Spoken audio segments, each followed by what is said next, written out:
Joining us now on the John Fredericks Show live in Kansas, Dave Lindstrom, former NFL player with the Kansas City Chiefs. He's now a candidate, small businessman. He's also a candidate for U.S. Senate, running in the Republican U.S. Senate primary in Kansas.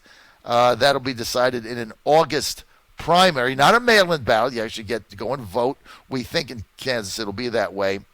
And he's probably not the leading candidate right now, but he is with us. He played in the NFL for almost a decade. He was with the Chiefs for 8 of those years. Of course, they won the Super Bowl this year, much to my chagrin, because everybody knows I'm a Tennessee Titans fan. And we did have the lead in that game 2 times, but couldn't contain Mahomes. That guy's like a beast. Anyway, that's in the past. Now we're going to the future. I like my Titans draft picks in this virtual draft or whatever the hell that thing was, but I like our picks. Anyway, joining us now is Dave Lindstrom. Dave, great to have you with us, man. Well, good to be with you, John. First of all, I wish you and all of your listeners well. I know you're coming from Atlanta. I also want to tell you that my nephew was Atlanta Falcons' first-round draft pick last year. No kidding. Yeah, so he's down there with the Falcons and had a great rookie year, and I think he's one of the bright spots for the Falcons in the future. Oh, that's fantastic. I'd say obviously he takes after his uncle, and it's a big day in that draft. Before we get to politics, what did you think of the virtual draft, Dave? It was strange. It was certainly strange to see the commissioner in his basement on his easy chair and dealing with the folks via the internet. But I guess that with no sports now, the ratings were higher than any other year. That's because there isn't anything else to do. That's what I mean. Yeah. And by the way, I want to thank you for that the bumper music. Fight for the right to party. That seemed to be Travis Kelce's mantra during and after the playoff games. And by the way, the Titans weren't the only team that had a lead on the Chiefs this year. Every team in the playoffs had a lead on the Chiefs this year, and they came back on every single game. Once Mahomes got going, Tennessee had no answer. They had absolutely no answer from it. And I think, one thing it exposed in our offense is that Tannehill's not going to bring you back when you're down by 2 scores in the fourth quarter. I mean, he's not going to do that. So, he's a game management quarterback. They have to rely on the running game. I think they kind of got out of it a bit. And but anyway, that's all in the past. I want to get to the future, Dave. Okay. You played in the NFL almost a decade, which puts you basically in the top 10% of all NFL players ever for time played. I think 2,700 people have played in the NFL, and only 3,000 have gone 9 or over. And you are one of them.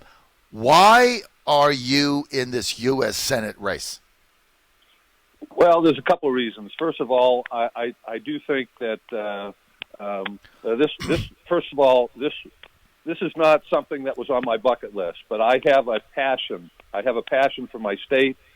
I have a passion for my country. I've led a pretty good life, and I want to harken back to something that my mom taught me when we were growing up as a kid. I also have, by the way, 5 brothers, 2 of which also played in the pros, with my nephew, and then I have a couple other nephews that probably will get there too. But here's what my mom taught us: to those who much is given, much is expected. I've been blessed in my life, John. I really have. I come from a great family. We didn't have a lot, but we didn't know it. We had everything we needed. I had an opportunity to play in the NFL. I had an opportunity to own my own business, and I've been brought in the state of Kansas, where I think it's among the best places in the world to live, work, and raise a family. So I feel I've been blessed, and it's incumbent upon me, as my mom says, to give back, and I think this is a calling for me. I think it's somewhat providential that I am in this Senate race right now. All right, well, look, you played in the NFL. You're a small businessman. You served in government as a supervisor. So you've got that experience. Tell us about your analysis of the Trump administration. Are you a Trump supporter? Do you back his America First agenda? If you get to the Senate, are you going to be a reliable person there that is going to be enthusiastic about the America First agenda going forward? In one word, John, absolutely yes. Well, two words, absolutely yes. I am a supporter of America First. I also am someone who has a reputation for doing what he says he'll do, and I will be supporting the president. I will be supporting America First policies. I will be supporting the security, border security. I will be supporting economic, trying to promote our country, and I also will be, one thing that I won't be supporting is I won't be supporting trillion-dollar deficits. Mm-hmm. I ran my business successfully for 25 years, mm-hmm. and I didn't do it by spending more than I take in, which seems to be the standard operating procedure in Washington these days. You're on the John Fredericks Radio Network. We're live in Atlanta this week across America. I'm with Dave Lindstrom, former NFL player, Kansas City Chiefs, 9 years in the NFL. He's in Johnson County, which is a suburb of Kansas City, and he's a businessman there. He was also served a couple of terms on the Johnson County Board of County Commissioners, a thankless job if there ever was one in life. I can tell you that. You deal with those zoning issues forever. It's like going to the dentist, getting your teeth pulled. No Novocaine. Dave, let's talk about your race and your chairman there. Your campaign has criticized GOP Kansas Republican Chairman Mike Kuckelman for trying to pick winners and losers. But there's a primary in August, so who cares what the party chairman says? I mean, either you're going to get enough votes or not. Yeah, why does that matter? True. Well, it shouldn't matter, and I called out the chairman this week mainly because I thought that he was less than truthful to the media. I reached out to him to try to talk to him like a man and be professional about it, and he didn't return my call until after I actually called him out. And you know, leadership is accepting responsibility for your actions and for the people that you represent. And I was dismayed when the chairman pointed fingers. He did not accept responsibility. He actually was even negative about the potential race going forward, and said if the Republicans lose this seat, he pointed fingers to others and not taking responsibility for himself. And then, most importantly, I believe by doing taking the action he took, he doesn't think that Kansas voters are intelligent enough to make their own decisions in this race. Well, look, whenever you get chairmen of parties, state parties, getting involved in deciding who's going to be their nominee, whether it's underhanded, overhanded, covert, or overt, it's all bad. I mean, the purpose of the party chairman is to build the party and back the nominee, and you let the voters decide who's going to make that choice. Now, in Kansas, it's tough because Chris Kobach's a friend of ours. He's a friend of my show. He's been on my show many times. I thought he was stellar when he was in Kansas serving, and we backed him for governor. But the campaign, the national campaign, the state campaign he had was a disaster. He got crushed, and Kansas went blue. Congressional seats went down with him, and so I'm reluctant to really back him again because I love Chris. I love what he stands for in immigration. He's been a leader. He's been a friend. You know, we did a fundraiser for him over the summer at Steve Bannon's home, right by me in Washington, D.C. But he ran for governor. He was a nominee. He got crushed. He destroyed the bottom of the ticket. And so I'm very reluctant, Dave, to go this route again because, sometimes you just have to say, look, whatever I've done, I'm just not going to be helpful here. And so, I mean, I think you guys, first of all, you need to save the seat, and then you got like 3 or 4 congressional seats that he took down. That I just why would you go down this path again? Yeah, well, I don't disagree with anything that you just said. Chris is also a friend of mine. I've known him for a long, long time.